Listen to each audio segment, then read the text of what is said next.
Bataille de Ohod, en l'an 3 de l'Hégire, 625 de l'ère chrétienne. Les habitants de la Mecque ne se consolaient point de la défaite de Badr et envisageaient l'avenir sous les plus sombres couleurs. Sur la route de Syrie, coupée par le hardi coup de main du prophète, leur caravane n'osait plus s'aventurer. La ruine et la famille étaient inévitables à bref délai. Pour y parer, ils décidèrent de consacrer les bénéfices considérables réalisés par leur grande caravane à l'armement d'une expédition qui vengerait leur mort et amènerait la sécurité de leur trafic. L'appât de l'argent promis attira le concours de nombreux bédouins des environs qui, déjà surexcités par les satires enflammées des poètes Kahab ben al-Arshaf et Abu Ozza, vinrent sous le nom de Habish ou confédérés, s'enrôler dans l'armée levée par Abu Sofyan. À la tête de ces troupes, qui comptaient 3000 hommes, se trouvaient Safwan et Ikrima, fils d'Imkhelaf et d'Abu Jahel, deux grands morts de Badr, et Khaled ben Walid, l'indomptable soldat. Les femmes n'étaient pas les moins ardentes à la vengeance, et Int, l'épouse d'Abu Sofyan, entraîna derrière elle une cohorte de ses compagnes, décidée à barrer la route à tout guerrier qui aurait tenté de s'enfuir.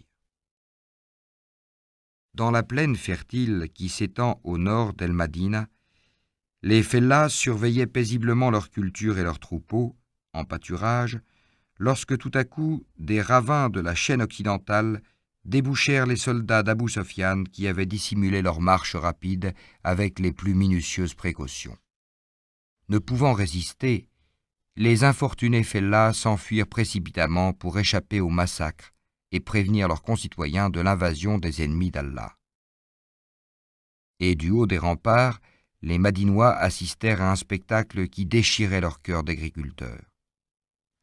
Semblable à une nuée de gigantesques sauterelles, les chameaux de l'armée idolâtre s'étaient abattus sur leur verte culture, tandis que les fantassins égorgeaient les bestiaux, et que dans une ruée effrénée, les cavaliers piétinaient et saccageaient les moissons dorées avec le mépris des trafiquants pour les travaux de la terre. Devant cette dévastation qui s'accomplissait sous leurs yeux, les fidèles se trouvaient dans la plus exaspérante impuissance. La plaine offrait un terrain très propice à l'innombrable cavalerie des ennemis, à laquelle ils n'avaient à opposer aucune troupe montée.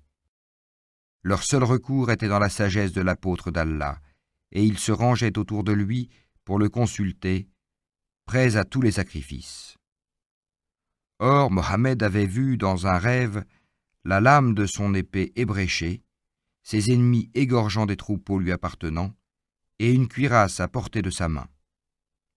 Il leur fit part de ce songe et leur en donna l'explication. L'épée ébréchée signifie que je serai blessé. Les troupeaux égorgés annoncent la mort d'un grand nombre de mes disciples. Enfin, la cuirasse placée à portée de ma main symbolise les remparts d'El-Madina qui seuls peuvent nous préserver d'un désastre. Enfermons-nous dans la ville, et nous n'aurons rien à redouter de nos adversaires. S'ils nous attaquent, ils seront facilement repoussés en éprouvant des pertes cruelles. Et s'ils se retirent sans nous attaquer, ils emporteront la honte de n'avoir pas osé se mesurer avec nous. Telle était d'ailleurs la tactique employée par les Madinois de temps immémorial. Mais devenus musulmans et depuis leur triomphe de Badr, ils avaient modifié toutes leurs idées.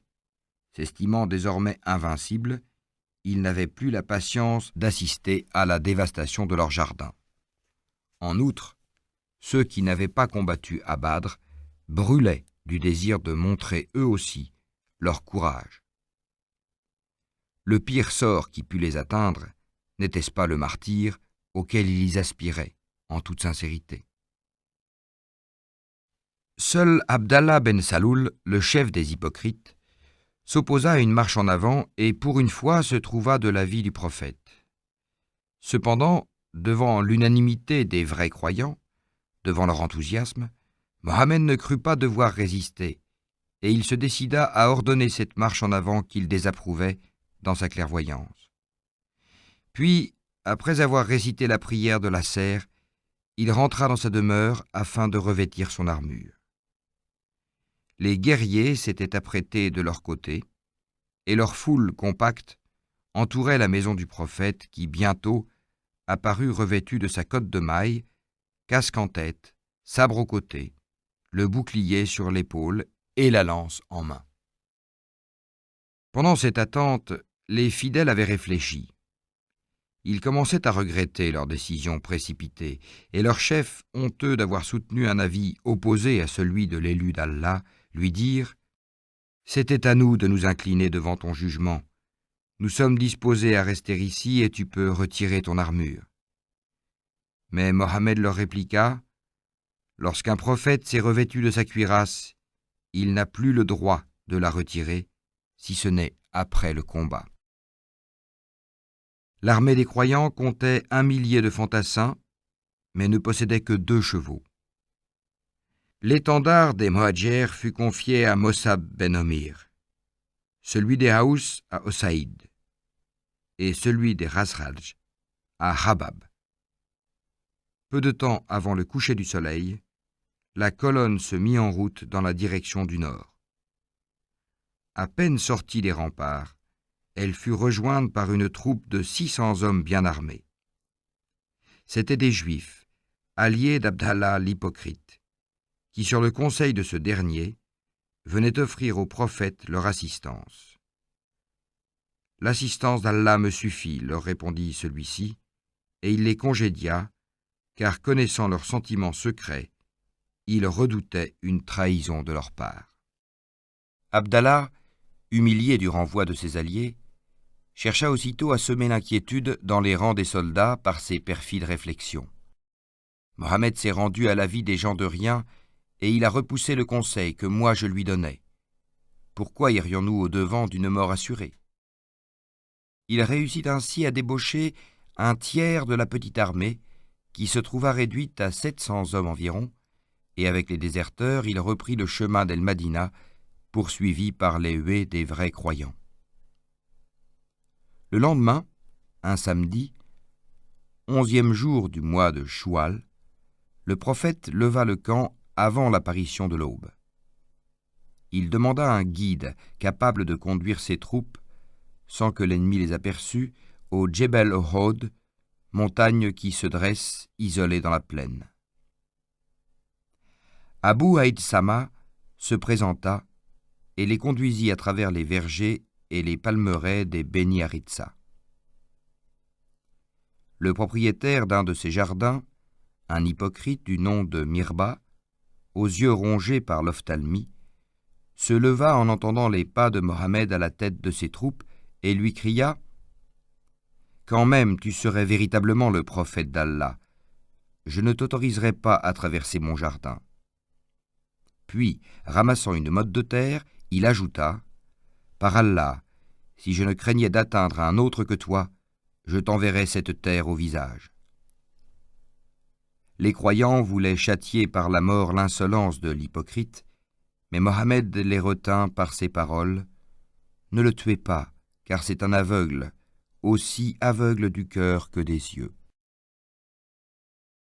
Par cette route détournée et dissimulée derrière l'épaisse frondaison des vergers, les musulmans arrivèrent à la montagne de Ohod au lever du jour, sans avoir éveillé l'attention de leurs ennemis.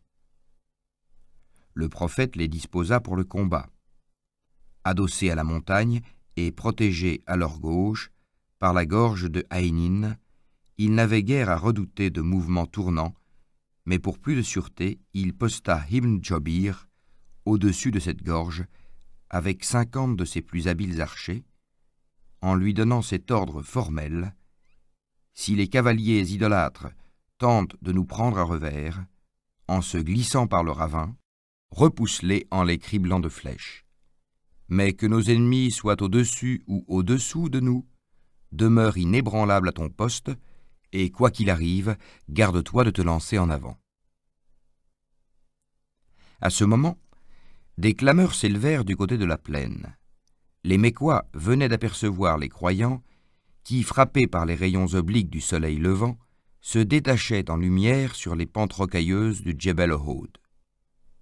Et ainsi que l'avait prévu le prophète, l'armée ennemie, dont l'aile droite était commandée par le terrible Khaled ben Walid, et l'aile gauche par Ikrima, fils d'Abu Jahel, se déploya en demi-cercle afin d'envelopper et de tourner les musulmans. Le chef des mécréants, Abu Sofyan, voulant piquer l'amour-propre des Bni Abd ed-Dar, gardiens du drapeau, les interpella en ces termes. « Ô vous qui étiez chargés de notre étendard à Badr, souvenez-vous du désastre qui survint par votre faute. Un soldat doit suivre son drapeau, et vous avez pris la fuite avec lui. Si vous craignez aujourd'hui de ne pouvoir suffire à sa défense, laissez-moi le confier à d'autres mains. » Sous le coup d'un pareil affront, les Bni Abd ed-Dar se redressèrent en disant « Nous saurons sauvegarder notre drapeau, et demain, si nous nous retrouvons en ce monde, tu rendras justice à notre vaillance. » À son tour, Hinda accourut à la tête de ses compagnes pour se ranger derrière les gardiens du drapeau en chantant « Courage, ô enfants d'Abd ed-Dar! Courage, ô défenseurs de celles qui vous suivent! Frappez avec toutes vos épées! Nous sommes les filles de l'étoile de Tarek. Nos pieds foulent de moelle au tapis. Les perles scintillent dans nos colliers, et le musc parfume les nattes de nos cheveux. Si vous faites face à l'ennemi, nous vous embrassons. Si vous le fuyez, nous vous repoussons, à jamais déshonorés par notre mépris. » Près des croyants, le prophète ne ménageait point ses encouragements. Leur tendant un glaive étincelant, « Lequel d'entre vous, s'écria-t-il, est capable de donner à ce glaive ce qui lui est dû ?» « Et que lui est-il dû » demanda Abu Dejana en s'avançant. « Il lui est dû de frapper avec sa lame jusqu'à ce qu'elle se torde. Eh bien, je jure de lui donner ce qui lui est dû. » Abu Dejana était un guerrier redoutable.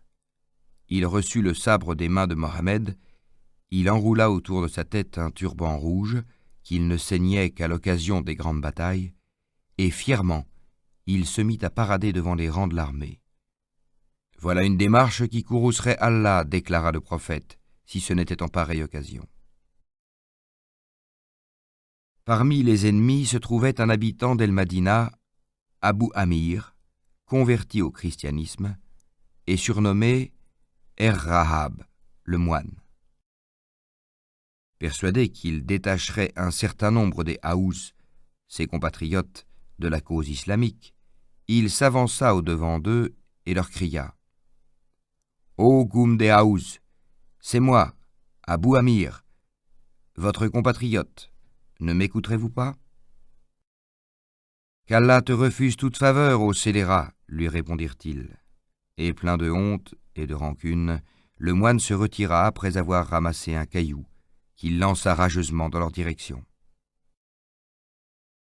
Un idolâtre d'aspect terrible, monté sur un énorme chameau, s'avança après lui et, par 3 fois, provoqua les croyants. À la 3e provocation, Zoubir sortit des rangs. D'un bond de panthère, il sauta sur la croupe du chameau, enlaça son adversaire de ses bras, puis, roulant à terre avec lui, il ne desserra son étreinte qu'après lui avoir ouvert la gorge. À la vue du combat commencé, Abu Dejana ne put se contenir. Il dégaina son épée en criant « La fortune n'habite pas dans les rangs des poltrons, je frappe avec le glaive d'Allah et de son prophète. » Et l'on vit son turban rouge, tel un tison incandescent, s'enfoncer au cœur des masses ennemies. Avec des prodiges d'audace, il abattait tous ceux qu'il rencontrait sur son passage, lorsqu'il se trouva subitement en face d'un être étrange qui, suivi d'une cohorte de joueuses de tambourins, vomissait les pires blasphèmes. Abu Dejana leva son glaive au-dessus de la tête de son adversaire. Mais au cri perçant poussé par celui-ci, il reconnut Hinda, et il rendit généreux le glaive du prophète, qui ne doit pas frapper une femme. Au geste d'Abu Dejana, la mêlée était devenue générale. Arta, le porte-étendard des Koraïch, fut abattu par Hamza et découvrit ses dents avec le rictus de la mort. Siba el-Gobshani releva l'étendard et défia le vainqueur de son compagnon. « Approche, ô fils de l'entremetteuse » lui répondit Hamza, qui d'un seul coup lui fit partager le sort d'Arta. Voulant venger son oncle, Taïma, tombé à Badr sous les coups de Hamza, Djorbir ben Motham avait promis à son esclave abyssin, El-Ouachi, de l'affranchir s'il parvenait à tuer Hamza. El-Ouachi a dit « Dans la mêlée, je ne cherchais que Hamza. Lorsque je le découvris, semblable à un chameau gris en rut, il renversait les gens d'un choc dont aucun ne se relevait. N'osant l'affronter, je le suivis pas à pas, en me dissimulant derrière les arbustes et les rochers. Enfin, il s'approcha de l'endroit où j'étais caché. J'étais habile à jeter la lance des abyssins et rarement je manquais mon but. Au moment où Hamza abattait Siba d'un coup sur la tête, je fis vibrer ma lance et la lui décochai. Elle s'enfonça dans son aine et ressortit entre ses cuisses. Terrible de colère, Hamza se retourna contre moi, mais ses forces le trahissant, il s'écroula et expira sur place. Alors je sortis de ma cachette, j'arrachai ma lance de son corps et je me retirai du champ de bataille. Je n'avais frappé Hamza que pour être affranchi. Le porte-étendard des Mohadjers, Mossab ben Amir, fut tué aux côtés du prophète, et son meurtrier, Kwamia el-Litsi, s'imaginant avoir tué le prophète lui-même, s'en retourna vers les siens, gonflé d'orgueil en criant « J'ai tué Mohammed !» Ali ramassa l'étendard échappé des mains de Mossab et releva le défi du porte-étendard des idolâtres, Abu Sa'ad ben Habitala, qui raillait en ces termes « Ô compagnons de Mohammed, vous prétendez que nos sabres vous envoient au paradis, tandis que les vôtres nous envoient en enfer. Par Lat et Uzza, vous mentez, puisque vous ne vous précipitez pas au-devant de nos épées. » Ali ne le laissa pas continuer. Du premier choc, il l'envoya sur le sol, tordu dans les convulsions de l'agonie, et il levait le bras pour l'achever lorsque subitement il se détourna. En tombant, Abu Sa'ad avait découvert ses parties honteuses devant les regards de son vainqueur. Autour du drapeau des Koraïch, un furieux combat s'engagea dans lequel beaucoup d'autres mécréants burent la coupe du trépas. Deux défenseurs de ce drapeau, Messafa et son frère, El-Djoulas, l'un et l'autre transpercés par une flèche, se traînèrent près de leur mère, Soulafa, une des compagnes de Hinda, et appuyèrent leur tête dans son giron tout en vomissant des flots de sang. « Ô mes pauvres enfants » s'écria celle-ci d'une voix entrecoupée de sanglots, « qui donc vous a frappé ainsi ?» À l'instant où nous fûmes frappés, répondirent-ils, nous entendîmes une voix qui nous criait « Recevez ces traits de ma part, je suis Hassim, fils d'Allah. » Et Soulafa jura de faire du crâne de Hassim une coupe pour y boire des liqueurs fermentées. La victoire se dessinait nettement en faveur des croyants. Le drapeau des Koraïch gisait à terre auprès d'un monceau de cadavres, et aucun idolâtre n'osait plus le relever. La déroute des ennemis d'Allah était commencée. Hinda, ses servantes et ses amis avaient changé leur fureur en terreur et retroussaient leurs vêtements en découvrant leurs jambes pour faciliter leur fuite éperdue. Les archers, placés auprès du ravin, sur la pente de l'Ohod, contemplaient ce spectacle avec joie, et ils trépignaient d'impatience dans la crainte de ne pouvoir prendre part au pillage. Vainement, leur chef, Ibn Jobir, cherchait-il à les retenir en leur rappelant les ordres formels du prophète et leur devoir de protéger les flancs de l'armée par la garde du ravin. « Le combat est terminé, lui répliquèrent-ils avec humeur, la victoire est à nous, il nous faut notre part de butin ou de martyrs. » Et comme une cascade humaine, ils dévalèrent sur les pentes du ravin, désobéissant à Allah et à son envoyé. Et certes, Allah vous avait prouvé la sincérité de ses promesses. Avec sa permission, vous aviez déjà terrassé vos ennemis lorsque votre constance a fléchi.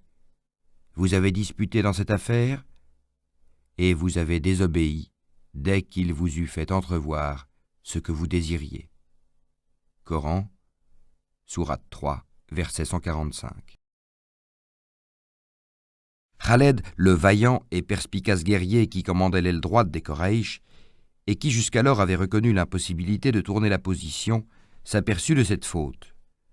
À la tête de ses cavaliers, il chargea Himjobir, entouré des rares archers restés fidèles. Et après les avoir écrasés sous les sabots de ses chevaux, il tomba à revers sur le dos des musulmans, lesquels ne songeaient plus qu'au pillage. Au même instant, une femme idolâtre, Amara bent al-Kama, releva l'étendard abandonné par les Mécois. Et ceux-ci, honteux de leur lâcheté à la vue de cette courageuse femme, retournèrent au combat tandis qu'une voix triomphante, celle de Kamiya, le meurtrier de Mossab, domina le tumulte en clamant « Certes, Mohammed vient d'être tué !» La phase du combat fut changée, et cette journée qui avait débuté si favorablement devint un jour de malheur. Attaqués par derrière, affolés par la sinistre nouvelle, les musulmans se débandèrent et une partie d'entre eux s'enfuit vers El Madina, entraînant Othman lui-même désespéré.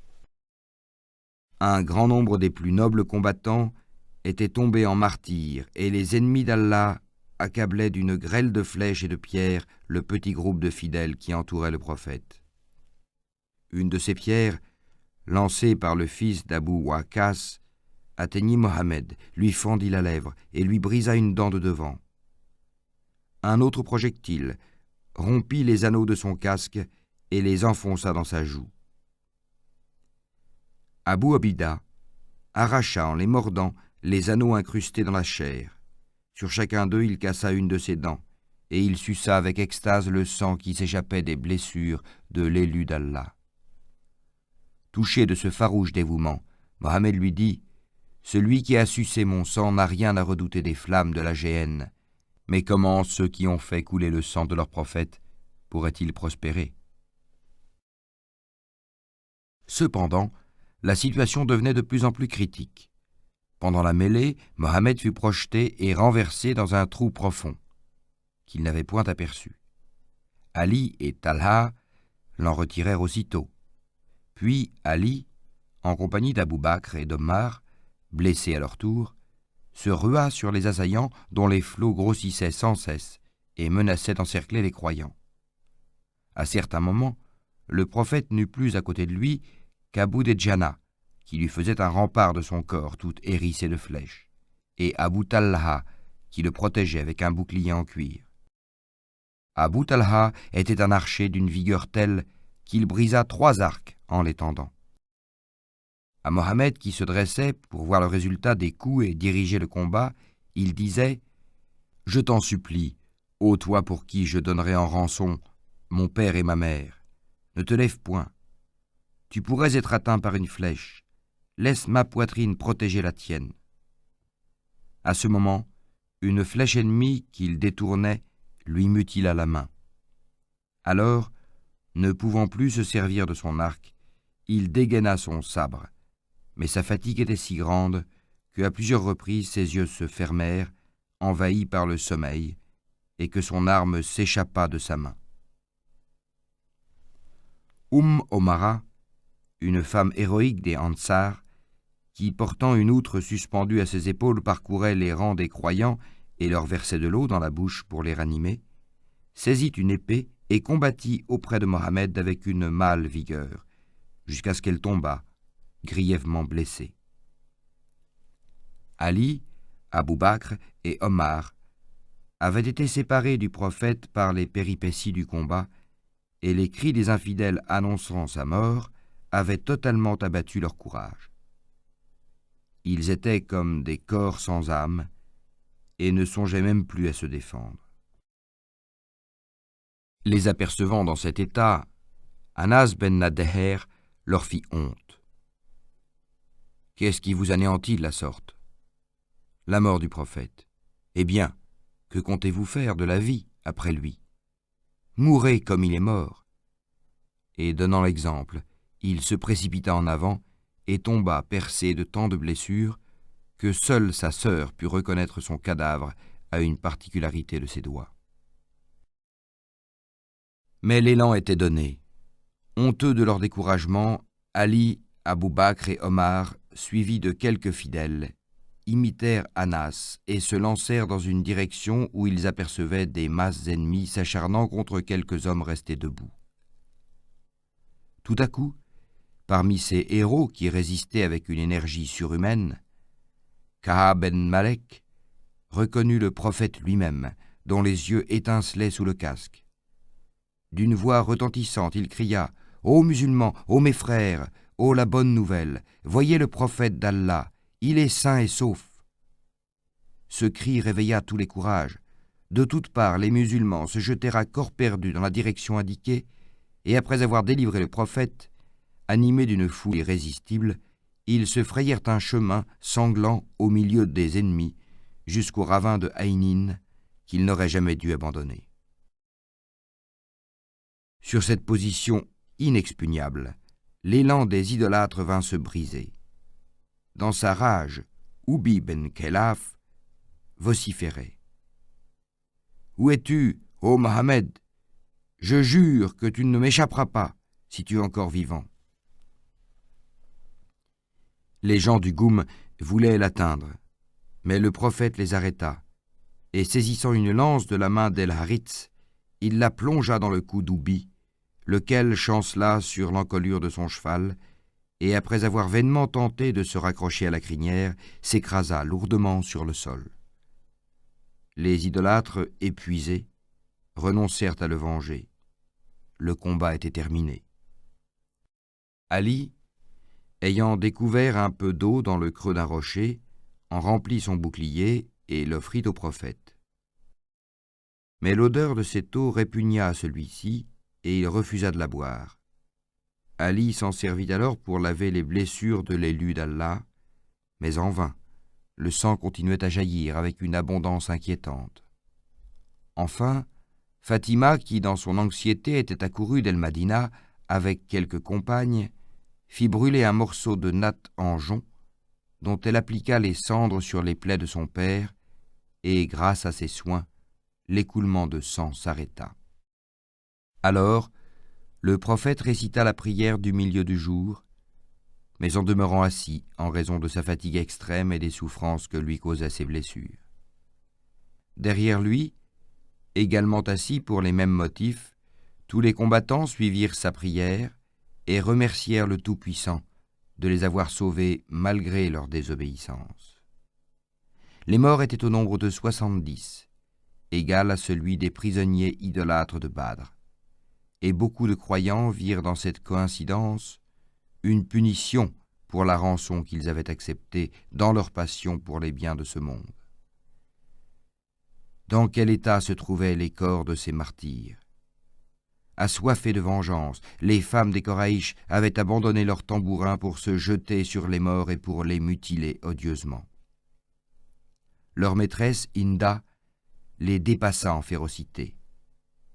Retirant ses colliers, ses bracelets et les anneaux de ses chevilles, elle les remit à El-Wahashi, le meurtrier de Hamza, pour se parer avec des colliers et des bracelets faits de nez et d'oreilles coupées. Telle une hyène immonde, elle s'accroupit sur le cadavre de Hamza.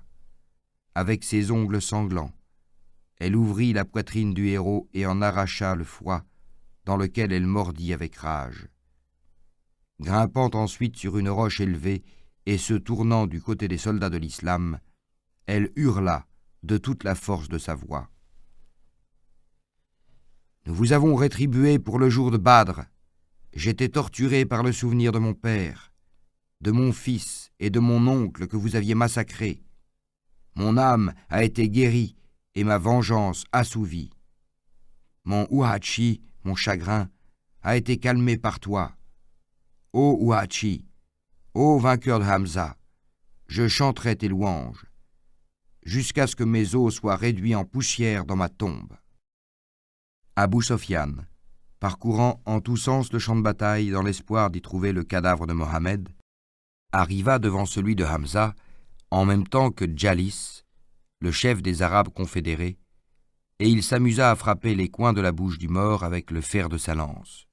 « Savoure, dit-il, l'amertume de ta révolte contre nous. » À cette vue, Djalis, quoiqu'idolâtre, fut indigné.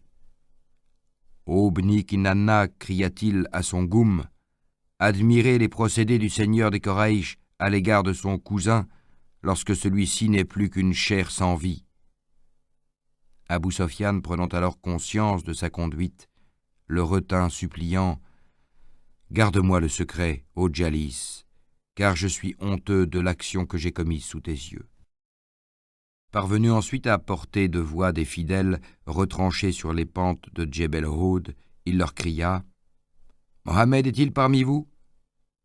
Ne recevant pas de réponse, il conclut avec joie que Mohammed était mort, et avant de se retirer, il clama de toutes ses forces. « Certes, la guerre a des chances diverses. Le succès d'aujourd'hui venge la journée de Badr. Au Baal, notre Dieu triomphe. Il est le plus haut. » À ce blasphème, le prophète donna l'ordre à Omar de répondre, et Omar s'écria « Allah est le plus haut et le plus majestueux. » Reconnaissant la voix d'Omar, Abou Sofiane lui demanda « Ô Omar, je t'en conjure, apprends-moi si nous avons tué Mohammed. »« Vraiment non, il t'écoute en ce moment. » Déçu, Abou Sofiane répondit « Évidemment, je dois croire à ta parole plus qu'à celle d'Ibn Khamia, qui se vante de l'avoir tué. Mais je jure de vous retrouver l'an prochain à Badr. »« J'accepte le défi, répliqua Omar. Nous faisons le serment de t'y attendre. » Le prophète envoya Ali sur les traces des mécréants. « Observe bien leurs allures, lui recommanda-t-il. S'ils montent sur leurs chameaux et conduisent leurs chevaux par la bride, ce sera l'indice certain qu'ils renoncent à la lutte et se dirigent vers la Mecque. Si au contraire, ils montent sur leurs chevaux et poussent leurs chameaux devant eux, nous saurons qu'ils se dirigent vers El Madina dans l'intention de nous couper le chemin, et nous n'aurons alors qu'un seul parti à prendre, nous précipiter immédiatement sur eux pour les attaquer et nous frayer passage. » Au bout de quelques instants, Ali revint. Il avait vu les Koraïch descendre de leurs chevaux, monter sur leurs chameaux et se diriger vers la Mecque. Rassurés sur les intentions de l'ennemi, les croyants s'occupèrent de la sépulture des martyrs. Tout d'abord, le prophète se mit à la recherche du corps de son oncle, Hamza. Il le trouva dans une dépression de l'Ouadi, le ventre ouvert, le nez et les oreilles coupés. Et à cet affreux spectacle, il s'écria « Si ce n'était la crainte de désoler Safia, sœur de Hamza, et de donner un exemple qui peut-être après moi ferait loi, je laisserais ce corps sans sépulture jusqu'à ce qu'il disparût dans les entrailles des chacals et des vautours, afin d'exciter les désirs de vengeance. Ah, si le Tout-Puissant nous livre un jour ceux qui l'ont ainsi traité, je jure de tirer d'eux les plus terribles représailles. » Il reçut alors cette révélation. « Si vous exercez des représailles, exercez-les égales aux maux qu'on vous aura infligés. Mais si vous supportez ces maux avec patience, la patience est plus méritoire. » Coran, sourate 16, verset 127. Ainsi averti, Mohammed renonça à ses projets et recommanda instamment aux fidèles de s'abstenir de la mutilation des ennemis. La nouvelle du désastre étant parvenue à El Madina, les femmes, et parmi elles Safia, accoururent en foule pour soigner les blessés et pleurer les morts. Le prophète chargea le fils de cette Safia, Zubir ben Awam, de la renvoyer pour lui éviter la vue de son frère, atrocement défiguré. Mais elle répondit « J'ai appris que mon frère avait été mutilé pour la cause de l'islam, et je saurais me résigner à cet horrible spectacle, s'il plaît à Allah. » Elle alla droit à Hamza, le contempla longuement, puis après avoir prié sur lui avec ferveur et fermeté, elle se retira.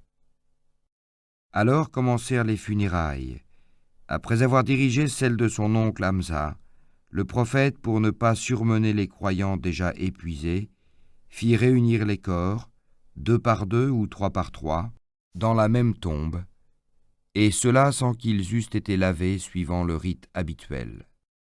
Car, déclara-t-il, je suis un témoin pour ces martyrs, ceux qui auront été frappés dans la voie d'Allah seront ressuscités au jour de la résurrection avec leurs blessures, répandant une apparence de sang et exhalant une senteur de musc.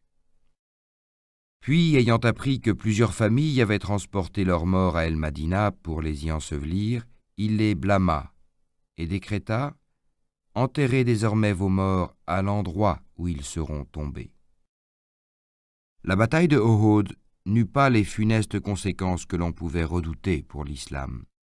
S'il y avait éprouvé des pertes douloureuses, il en retirait certains avantages.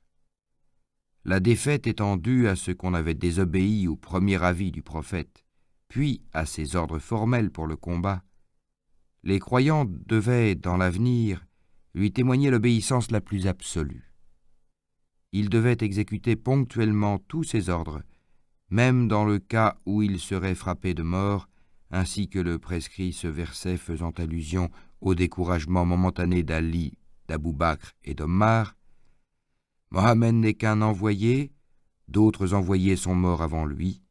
S'il mourait ou s'il était tué, retourneriez-vous en arrière? Coran, sourate 3, verset 138. D'ailleurs, les défaites, lorsque la foi est ardente, ne servent qu'à aiguiser les énergies. Combien de prophètes eurent à combattre des ennemis innombrables, or ils ne se laissèrent point abattre par les revers éprouvés dans la voie d'Allah, ils ne faiblirent point et ne se soumirent point. Certes, Allah aime ceux qui persévèrent. Coran, sourate 3, verset 140. La clémence envers les idolâtres ne devait plus être pratiquée. La sauvage mutilation des 70 martyrs la rendait impossible. Enfin, la distinction fut nettement établie entre les véritables croyants et les hypocrites, tels qu'Abdallah ben Saloul et ses partisans. Le prophète les connaissait, mais la foule de ses disciples ignorait le degré de leur perfidie et elle fut démontrée par leur lâche abandon à l'heure du danger. Mohammed a dit de l'Uhud, « Cette montagne nous aime et nous l'aimons. Ô Allah, Abraham a déclaré sacré le territoire de la Mecque, et moi, je déclare sacré le territoire d'El-Madina qui est situé entre les deux Arras. » Le mariage de Mohammed et de Zayneb. L'affranchi Zaïd, fils adoptif du prophète, avait épousé Zayneb ben Jahsh, mais ce mariage ne s'était pas conclu sans difficulté. Zayneb était de très noble extraction, et Ali, qui avait été chargé de la demander en mariage, avait essuyé un refus de sa part et de celle de ses frères.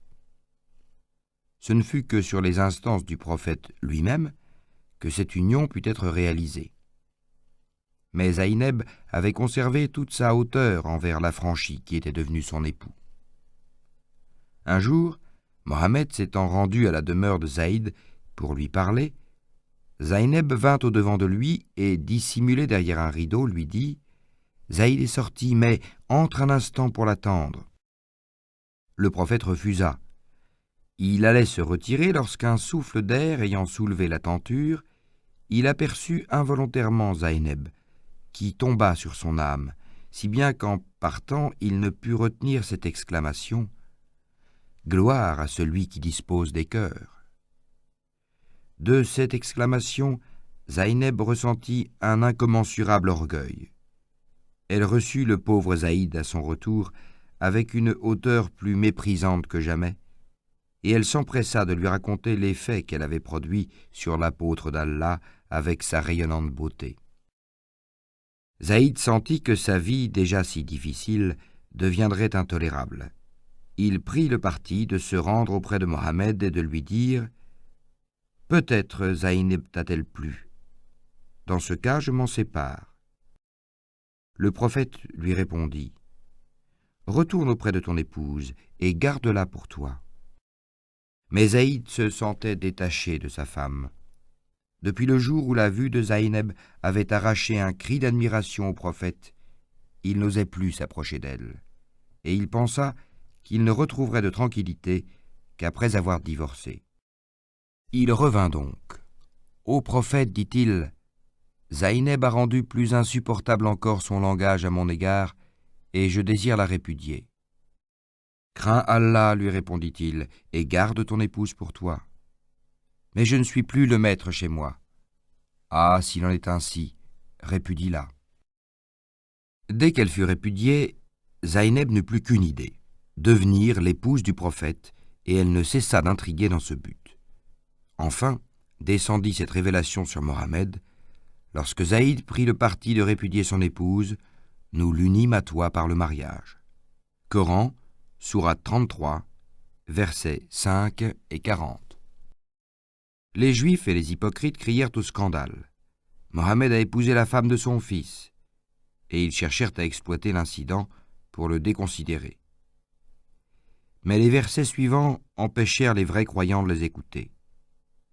Gardez à vos fils adoptifs le nom de leur père, ce sera plus équitable devant Allah, et si vous ne connaissez pas leur père, qu'ils soient vos frères en religion et vos clients. Mohammed n'est le père d'aucun d'entre vous. Coran, sourate 33, verset 37. Et il se décida à épouser Zaynab.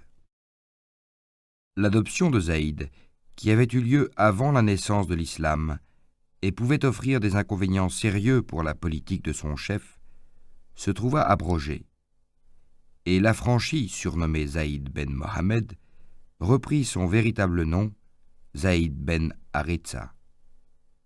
Mais l'affection de Mohammed à l'égard de Zaïd et d'Osama, le fils de Zaïd, ne fut que fortifiée par cette solution qui écartait tout sentiment de contrainte.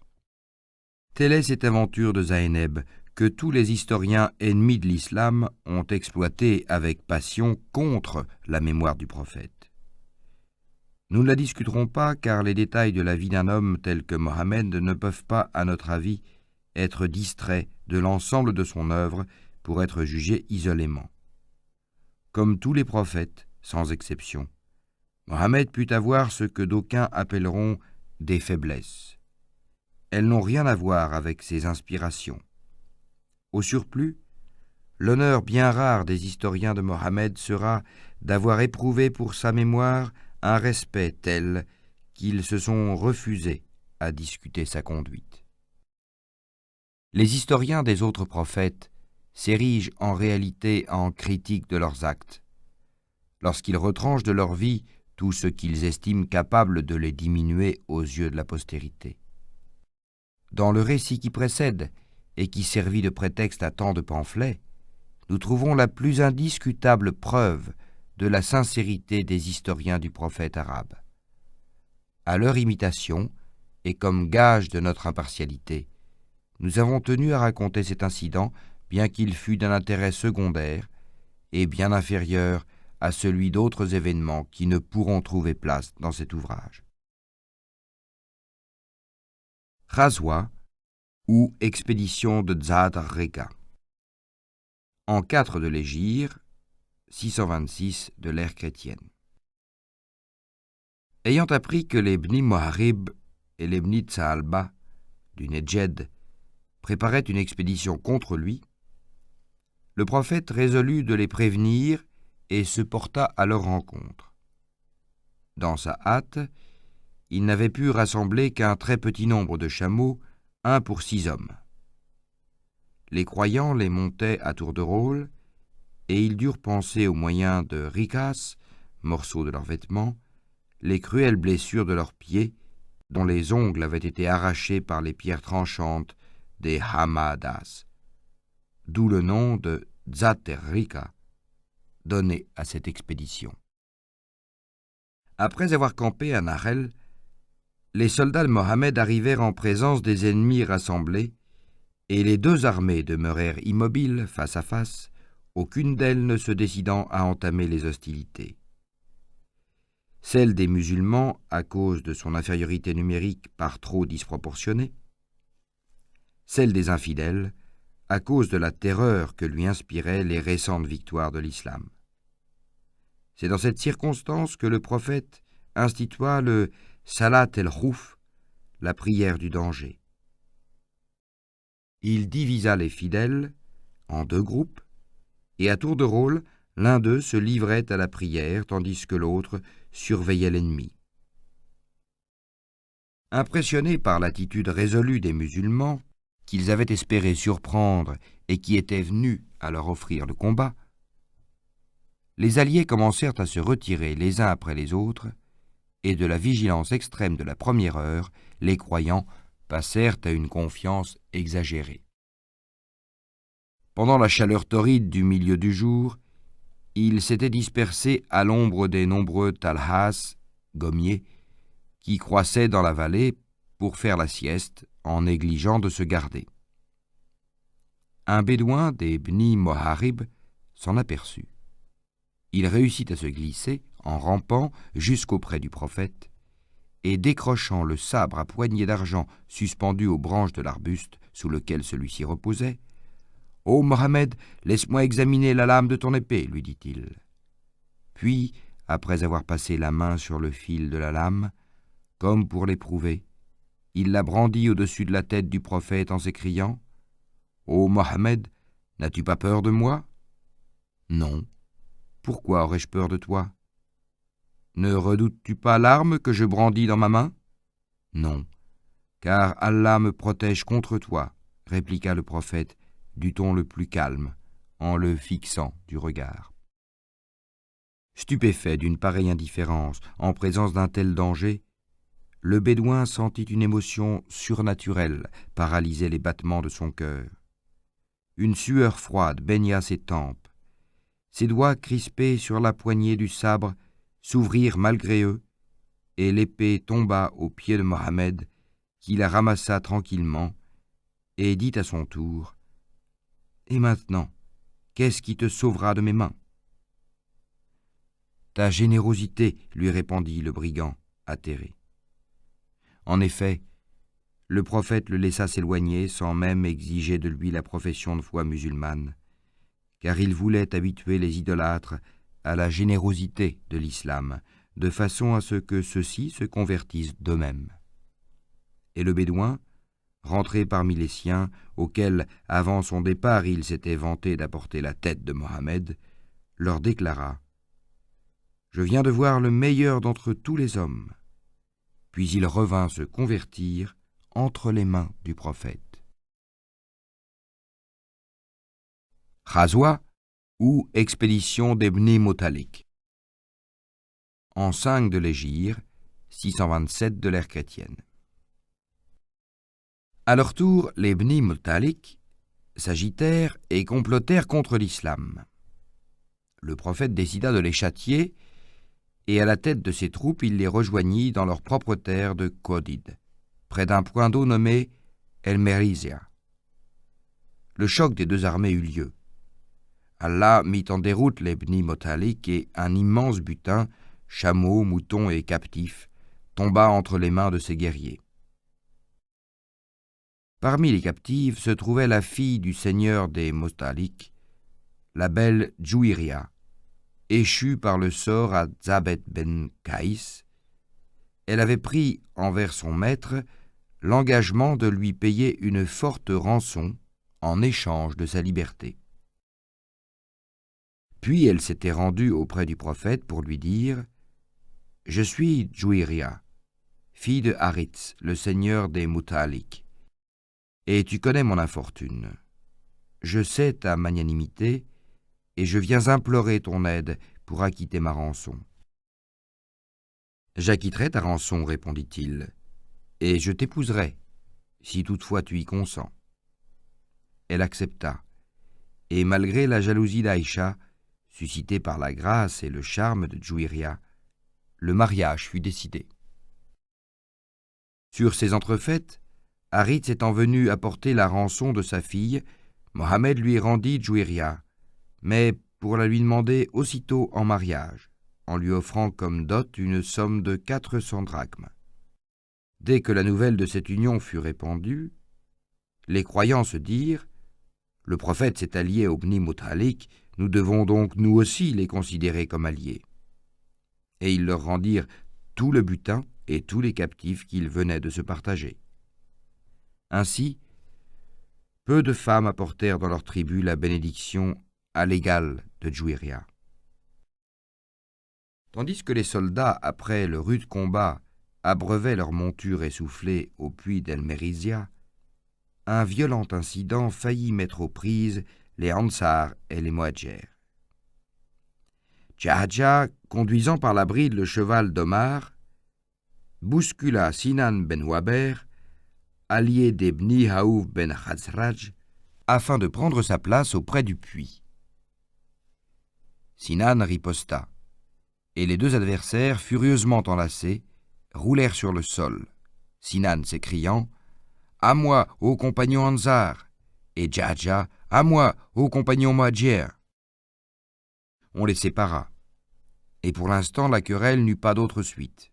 Mais les esprits étaient de part et d'autre violemment échauffés, et Abdallah ben Abi Saloul, l'hypocrite, qui avait assisté à la scène, porta l'exaspération à son comble par ces mots.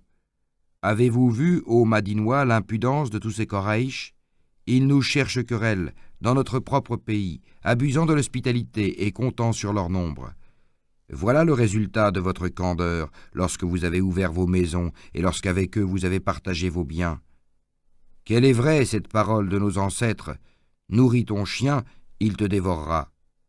Est-ce que les plus puissants de retour à El-Madina ne se décideront pas à en expulser les plus faibles ?» Zaïd, fils d'Arkam, rapporta à Mohammed ces méchants propos. Omar, qui se trouvait à ses côtés, bondit de colère et s'écria « Ô prophète, n'ordonneras-tu pas à Habad ben Bachir de mettre à mort cet imposteur ?» « Comment, ô Omar, oses-tu émettre un semblable conseil ?» répliqua le prophète. « Si l'on pouvait dire « Mohammed égorge ses compagnons », quel beau tumulte ce serait dans El-Madina. Non, poursuivit-il en s'adressant à Habad, mais fais publier immédiatement l'ordre du départ. Le soleil étant au zénith et la chaleur accablante, l'heure n'était pas favorable pour lever le camp. Néanmoins, le prophète, frappant sa chamelle sur la chair tendre du ventre pour activer son allure, entraîna derrière lui ses soldats dans une marche forcée qui dura tout le jour, toute la nuit et toute la matinée du lendemain jusqu'à midi.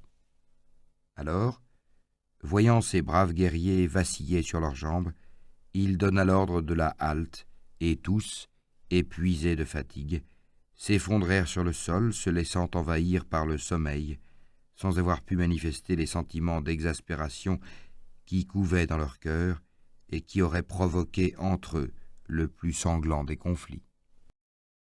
Abdallah l'hypocrite avait un fils, croyant sincère, qui portait aussi le nom d'Abdallah et qui vint trouver le prophète. « Il m'est revenu, dit-il, que tu voulais faire tuer Abdallah mon père. Dans ce cas, charge-moi de t'apporter sa tête, car par Allah, tu sauras que parmi les Khazraj, personne n'est aussi dévoué à son père que je le suis au mien. Si tu chargeais de son exécution un autre que moi, je ne pourrais supporter la vue de son meurtrier impuni, et je le tuerais. Or, je tuerais ainsi un véritable musulman, pour venger un musulman hypocrite, et je mériterais l'enfer. » Le prophète calma le stoïque croyant par ces paroles. « N'en crois rien. Tout au contraire, nous tenons ton père pour notre compagnon et notre ami, tant qu'il demeure parmi nous. »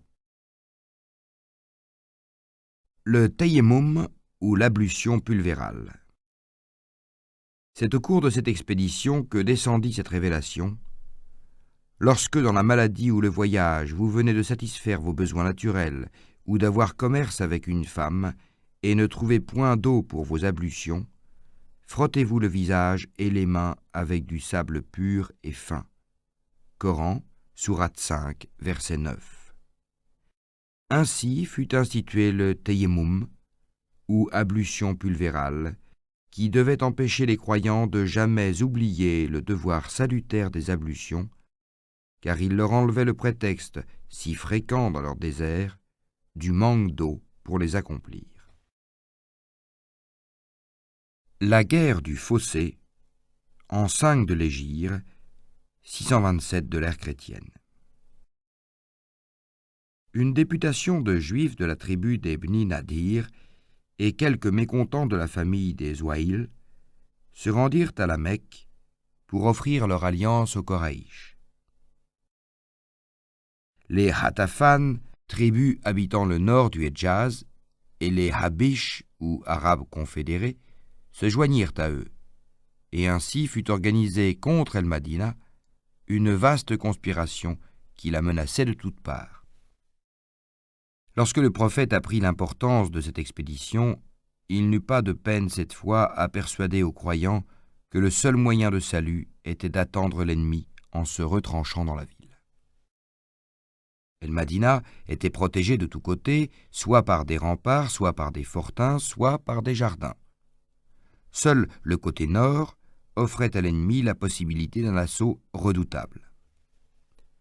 Un Persan fort instruit, Salman el-Farisi, récemment converti, exposa au prophète un système de protection efficace par le moyen d'un fossé qu'il avait vu pratiquer dans sa patrie. Et Mohammed fut tellement frappé par les arguments du Persan qu'il ordonna l'exécution immédiate de ce fossé. Tous les fidèles, confiants dans la clairvoyance de leur chef, se mirent à l'œuvre avec ardeur. Et pourtant, leur détresse était extrême. Une bise glaciale, comme il en souffle fréquemment en hiver sur ces plateaux désertiques où le rayonnement est intense, engourdissait leurs membres grelottants. Les routes d'approvisionnement étant coupées par les ennemis, les vivres manquaient, et la faim tenaillante eût paralysé leurs forces s'ils n'eussent été soutenus et réchauffés par la foi. Quelques grains d'orge, cuits dans une graisse de mouton rancie, composaient leurs seuls aliments. Cependant, les pelletés de terre rejetées avec entrain par les travailleurs s'amoncelaient et le fossé se creusait lorsque, subitement, les pioches heurtèrent une roche qu'elles furent impuissantes à déraciner. Mohammed prit un peu d'eau dans sa bouche et la rejeta sur cette roche en implorant le secours du Tout-Puissant. Les travailleurs reprirent leur besogne et la vigueur de leurs bras, décuplée par la certitude du succès que le geste du prophète venait de faire pénétrer dans leur cœur, ne rencontra plus d'obstacle. La pierre dure leur semblait devenue aussi friable que le sable, et elle vola en éclats sous leurs coups.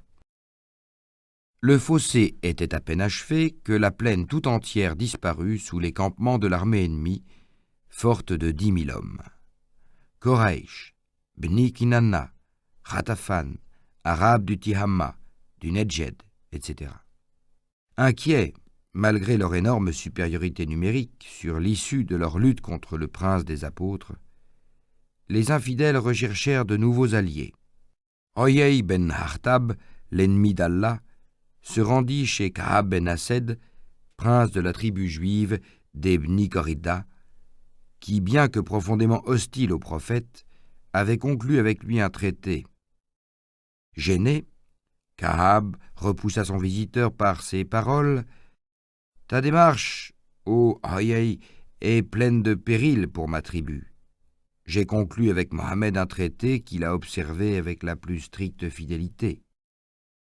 Ouvre-moi, ô Ka'ab, je désire simplement partager ta tchisha, sorte de soupe. » Ka'ab ouvrit sa porte, mais aussitôt, Oyey aborda le sujet qui l'amenait et, vantant la puissance des confédérés campés auprès de l'Ohod, au nombre de 10 000, il lui affirma sa certitude de supprimer Mohammed de ce monde. Encore hésitant, Ka'ab lui répliqua: « Tu me proposes une vilaine affaire, ô Oyey. C'est un nuage dont l'eau s'est vidée qui ne contient que tonnerre et éclairs, sans aucun avantage. Je n'y veux point participer. » Mais Oyey sut le persuader et l'amener à rompre les liens de son traité avec Mohammed pour conclure une alliance avec les mécréants.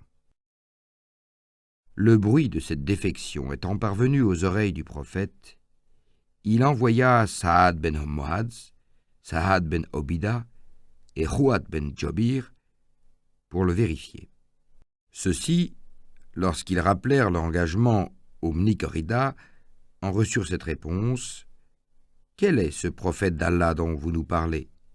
Il n'existe aucun traité entre lui et nous. » Cette trahison était des plus graves, car les Bni Corrida connaissaient fort bien tous les secrets des croyants et tous les points faibles de la ville. Pour parer à l'inquiétude qu'une telle nouvelle aurait pu provoquer parmi ses disciples, Mohammed s'écria au retour de ses envoyés: « Allah est le plus grand, apprenez une bonne nouvelle aux compagnons musulmans. » Il prédisait ainsi que les Bni Corrida enrichiraient bientôt de leurs dépouilles les croyants impudemment trahis. Néanmoins, la vue des 10 000 lances étincelantes, dont la plaine était toute barbelée, n'était pas sans impressionner les fidèles massés sur les remparts. Les hypocrites, suivant leur coutume, au lieu de raffermir les courages, essayèrent de semer la panique dans les esprits. « Admirez Mohammed, disait-il. Il nous promettait des trésors de Chosroès et de César, et en ce jour il n'est pas assuré de trouver pour lui-même un asile. » Pour couper court à ces déprimantes réflexions, le prophète fit sortir ses troupes et les disposa derrière le fossé, le dos appuyé à la colline Salah.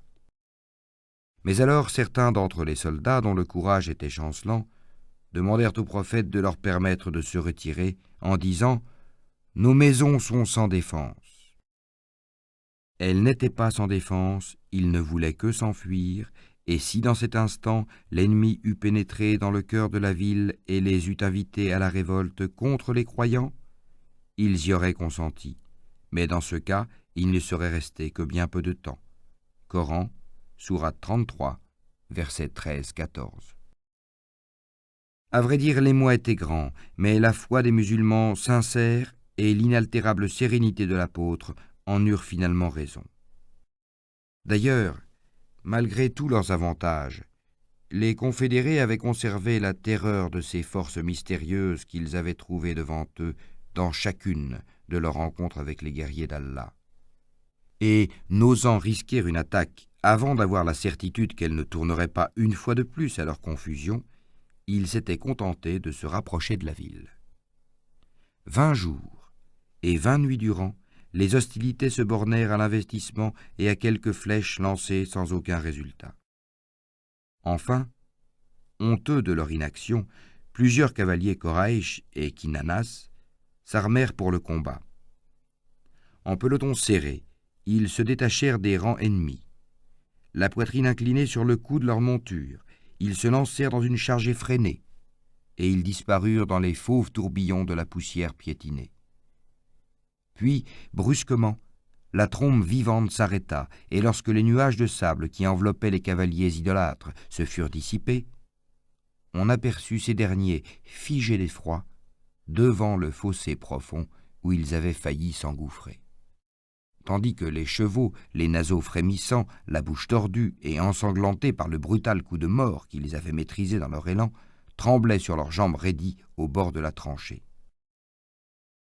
« Par nos dieux, jurèrent les mécréants, voilà une ruse que les Arabes ne pratiquaient point. » Ils recherchèrent alors l'endroit où le fossé présentait la moindre largeur, puis, et prenant vivement leurs montures, ils les enlevèrent dans un bond fantastique qui les transporta sur l'autre bord.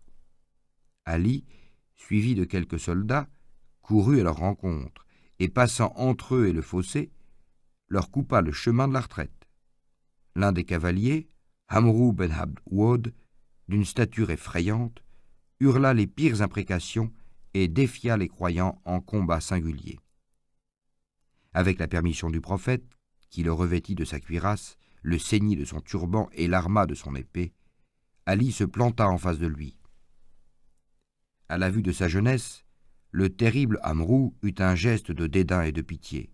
« Il me répugne de verser ton sang, lui dit-il, car ton père était mon ami. »« Quant à moi, répartit Ali, il ne me répugne nullement de verser le tien. » À ces mots, Amrou écuma de fureur, Et Ali, lui faisant observer que s'il méprisait sa faiblesse, il ne dédaignait pas l'avantage d'être à cheval contre un adversaire à pied, Amrou sauta de sa monture à laquelle il trancha les jarrets, ne voulant l'utiliser ni pour le combat ni pour la fuite. Et fou de rage, devant la railleuse provocation d'un aussi jeune ennemi, il se martela le visage avec ses poings. Puis il se rua sur Ali, lui assénant un coup féroce qui l'atteignit légèrement au front après avoir fait voler son bouclier en éclats.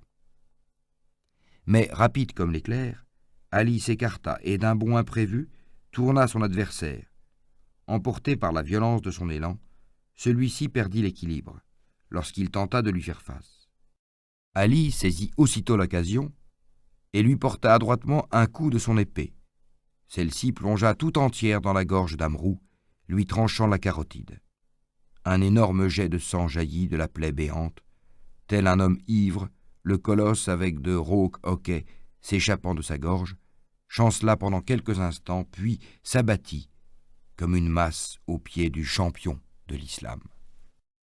À ce spectacle, les musulmans entonnèrent le tekbir, et, consternés, les autres infidèles s'enfuirent au galop.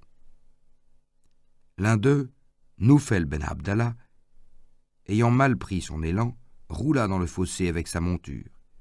Il y fut accablé d'une grêle de pierres, et Zoubir mit fin à son supplice par un coup de cimeterre, qui, après avoir séparé son corps en deux parties, s'arrêta sur sa selle. Safia, la tante maternelle du prophète, surveillait les ennemis du haut d'un fortin appartenant à Hassan ben Thabet, qui se tenait à côté d'elle. Elle aperçut un juif rôdant autour du rempart, et elle dit à Hassan, « Tu vois ce rôdeur juif ?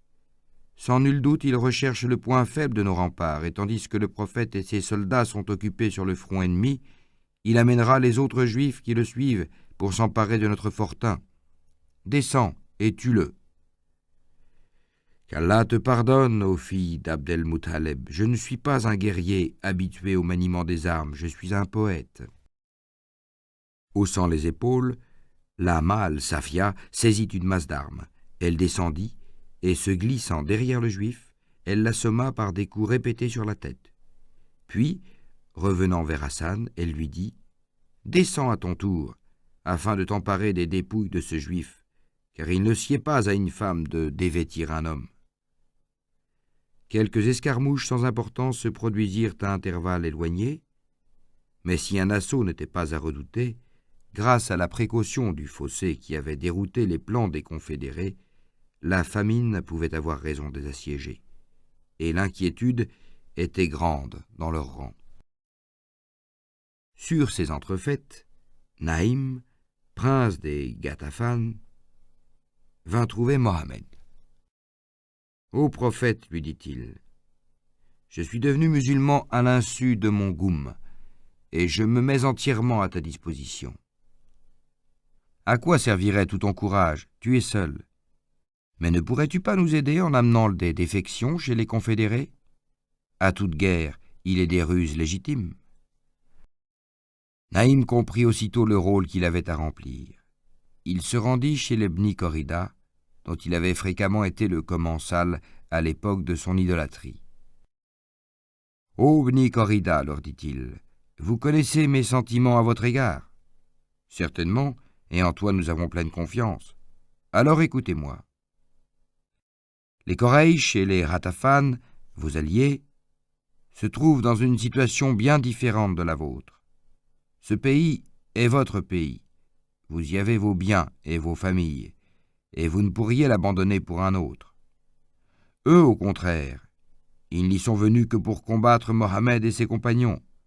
Leurs biens et leurs familles étant hors de la portée de leur ennemi, s'ils voient la fortune se tourner contre eux, ils s'en retourneront tranquillement dans leur contrée et vous laisseront vous entendre avec cet homme dans la vôtre. Pourrez-vous lui résister lorsque vous serez seul devant lui?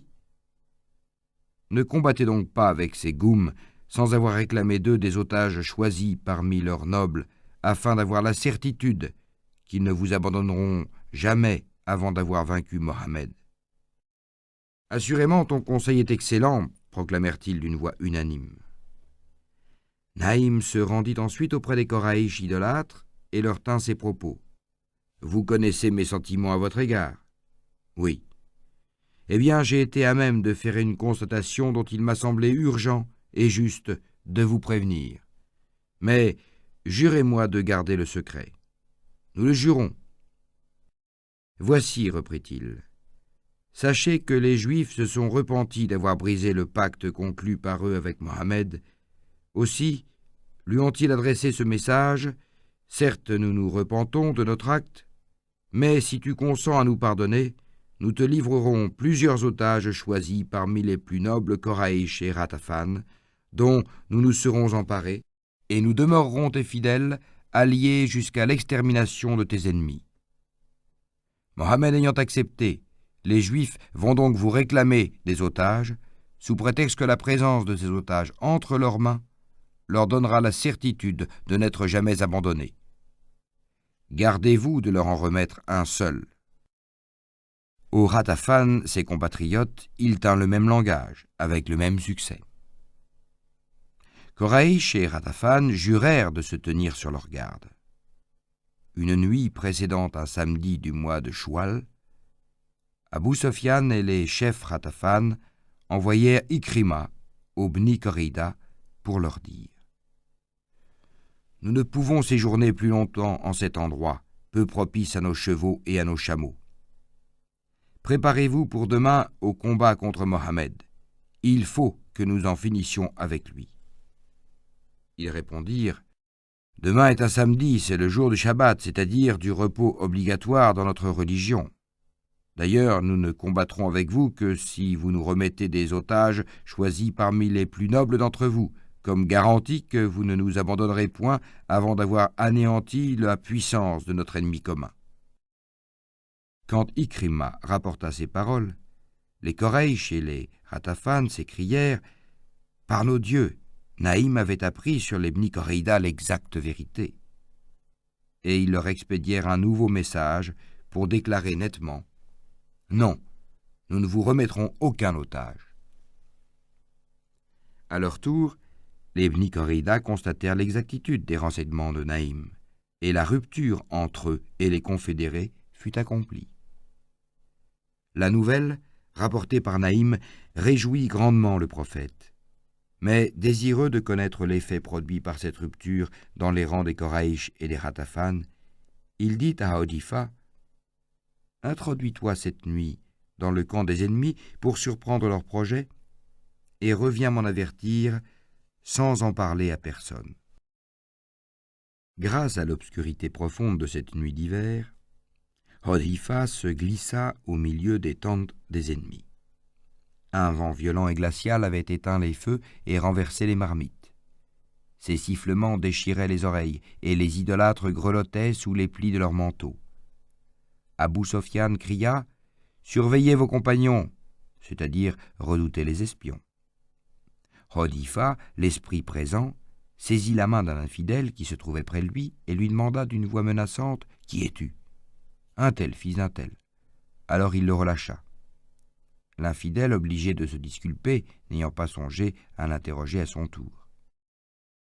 La défection des Bni Korida, la difficulté de nourrir les chevaux et les chameaux, et enfin le désordre occasionné par cette nuit malheureuse, avaient apporté le découragement chez Abu Sofyan, et après une courte discussion entre lui et les autres chefs Koraïch, en présence de l'invisible Hodifa, le retour des assiégeants dans leur foyer fut décidé.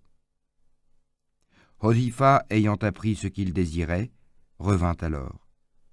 Le prophète, qu'il trouva en oraison, lui fit signe d'approcher et le couvrit pour le réchauffer d'une partie du manteau étendu à terre comme tapis de prière. Puis, ses oraisons terminées, Mohammed écouta l'intrépide éclaireur et le félicita du succès de sa mission. Le lendemain, la plaine était nette d'ennemis, et le prophète, abandonnant le fossé, ramenait ses troupes à El-Madina en déclarant « Les Koraïch sont venus nous attaquer ici pour la dernière fois, ce sera désormais à nous d'aller les attaquer chez eux. »